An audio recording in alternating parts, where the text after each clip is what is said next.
Ladies and gentlemen, welcome to Opinion Machine, the show where we talk about all things gaming. My name is Killjoy, and today I want to talk about Crossfire Legion, a game that was probably not on my radar. I know very little about the original Crossfire, and it's a game that came out near the end of last year, and it's a real-time strategy game by I think it's by Smilegate Entertainment or Industry, whatever they're called. They're the original creators of Crossfire. This is done by like Blackbird Interactive, that I think did some other RTS games. But the reason why this game kind of drew my attention, and the reason why I ended up playing it, was because it's very, very similar to like the Command and Conquer style of RTS, with elements of like Red Alert, elements of Generals, and some elements of StarCraft 2 as well. So I know real-time strategy games aren't necessarily everyone's cup of tea, but I grew up playing the classics like StarCraft, Command and Conquer, Warcraft, things like that.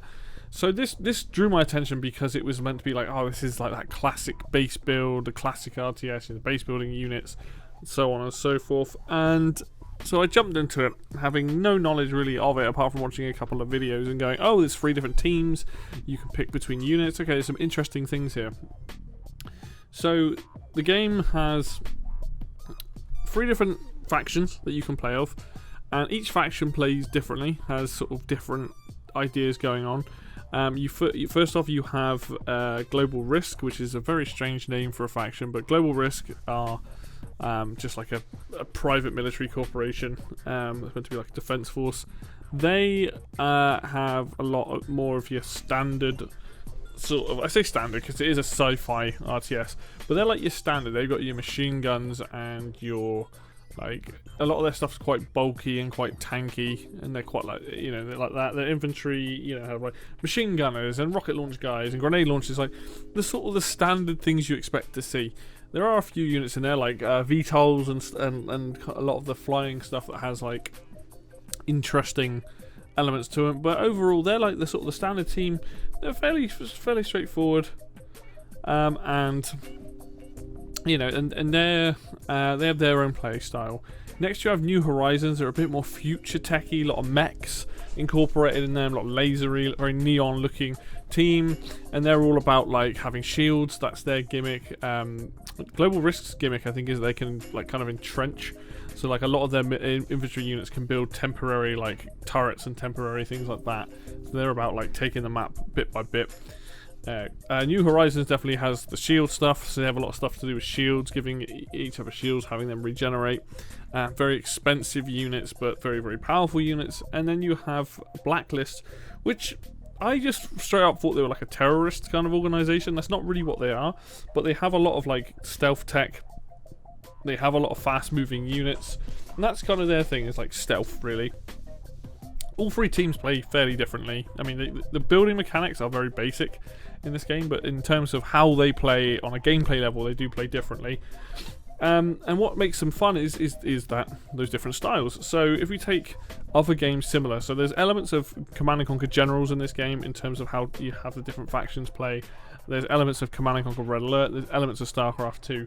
The StarCraft 2 stuff comes in the forms of pretty much every unit has an upgrade, and the upgrade is it does something significant. If you take the Shield Trooper, for example, this is a Global Risk unit that has a shield. If you give it the upgrade, you can then use the shield. It causes your unit to slow down, but takes significantly less damage, so you can get into range and open up fire. You might have the Jackal, which is a unit that the Blacklist has that is basically a very, very fast unit anyway, and you can make it faster, and it's for scouting around the map, and you can kite back between units and try and get out of range and things. So there's a lot of fun to be had. I think the upgrades are actually pretty solid. Now, the interesting thing about this game, when you pick a faction to play, when you pick, like, you have different slots essentially. So you have your level 1 tier 1 slot in your barracks and your tier 2, and you can flip between what you want. So in tier 1, as Global Risk, you have your standard trooper or you have the shield trooper. So you pick which one of those you want to put to play. Then for the second slot, which is normally the rocket trooper, you then have the rocket trooper, the grenade trooper, or a sniper, and they all have their advantages and disadvantages. Some things can attack air, some can't. Some can detect stealth, some can't. And there are a ton of units to play with. And like in the tank slot, for example, like Global Risk get a lot of like chain gun stuff, so you can have like a tank that's got like 2 massive chain guns, heavily armored thing, which you can use to like mow down a ton of infantry and take out air units. Or you can switch it to a support unit, or you can switch it to something else that's better at that. And in the main sort of tank unit, they get the Phalanx. It's a really heavy power tank that can be upgraded to turn into like a stationary turret, or you can go for a long range cannon or stuff like that. And and the same with the air units as well. It's like you get to pick and choose. There's tons of information about each one, and this makes a really interesting like. It's like you're picking your selection of units, and you get to kind of pick and choose what combinations work, or using crazy things. And I really appreciate that there's that element of like, oh, I'm going to try out this unit, see how I get on with it. Do I like it in a tier 3 slot? Would I like something equivalent in a tier 4 instead? And yeah, you just get to experiment with a ton of different things. You get to try different strategies with different units. Certain things complement each other really well, and I think they've done a pretty good job of giving the player a lot of choice. Now, I can't speak to whether these are balanced or not, because I don't know. I know I have the units that I prefer and I like to pick, because cost is also another factor. It's like how some things are more expensive in those slots, so it's like, well, you won't get them as fast, or maybe you want a quicker unit at the beginning. So there's strategic picks there as well. As for the base building, it's a little bit too simple for my liking. I like what they've done with it. Like, you do have to build barracks to get infantry. You do have to build your factories to get tanks, and then airfields for any kind of aircraft. But what the problem is that every team, if you've ever played StarCraft 2 or StarCraft 1, every team kind of has the Protoss ability, which is you send your unit to build a unit, it just starts the build, and the worker is free to be used for everything else. This game is essentially quite a quick RTS in the sense that like it's all about getting the armies smashing into each other, expanding. Because when it comes to resource collecting as well, your main base, you can only put them down in certain areas.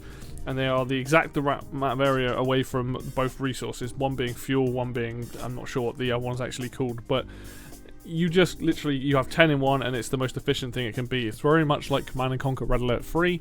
You put down the harvester places directly in front of the resources, and you kind of do it and you forget about it.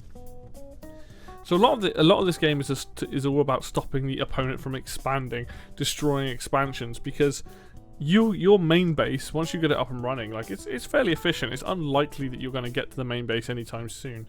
So you want to try, it's all about that push and pull. So you're trying to expand and protect what you expand, while also stopping your opponent from expanding. And that's kind of what the gameplay is all about. This is fairly quick to build units. There's a ton of like upgrades and things to get, and you have to kind of pick and choose the right time for when you want that. The game is just a lot of fun that I'm finding at the moment, just to play in skirmish mode. But there is a campaign. And it's got like kind of like cutscene quality that you'd expect from a Command & Conquer game. It's got a bit of a cheesy storyline, which I really like. And overall, I've just been very impressed with this game. Like, it's not a perfect RTS. I do think some of the base building, or at least the resource management, could have been a little bit more interesting. But at the same time, what's it different to anything like other games? Like StarCraft 2, essentially you put the base down in a certain area in front of the resources. It's just this game's significantly faster, I guess, is how they chose to do it. It's still important that you try and go after the workers, drop behind the lines, kill off all the workers, because if you've got no workers, you can't harvest anything. But I kind of like what they're doing. They're trying to focus more on the army compositions of the units. You having the ability to level up. They're just making those units better, like making their fire rate and health better, and then their individual upgrades. So like having, like I said, the shield trooper, being able to give him the shield ability. Everything just seems to be working really well. And I think for the game's about £20 to £25, I think, on Steam in the UK. So it's on the cheaper side. It definitely has a cheapness about it, but I feel like this is a game that's just been, there's a lot of love there. These people obviously really enjoy RTS. Oh, one thing I should mention is that you also get to pick a commander, and your commander, what they let you do is they give you 2 abilities to use. If you pick, like, one of them, for example, lets you do a rally area. Everything in that area effect either heals or fires faster. One of them lets you do like a fire at will, which is like an area effect like bombardment. A lot of them seem to have one buff and one damaging attack. That's what I seem to have noticed. A lot of the global risk stuff is like, oh, here's a bombing run, here's we're gonna shell this area, you know, here we're gonna boost speed, boost health here, and then like you'll get other weird ones like teleportation and things like that for some of the other factions. And there's like 3 commanders for each team, and they all kind of give you very different abilities. It's well thought out. Like, I definitely, like, there could be, from my experience in playing this game, I've been having a lot of fun with it.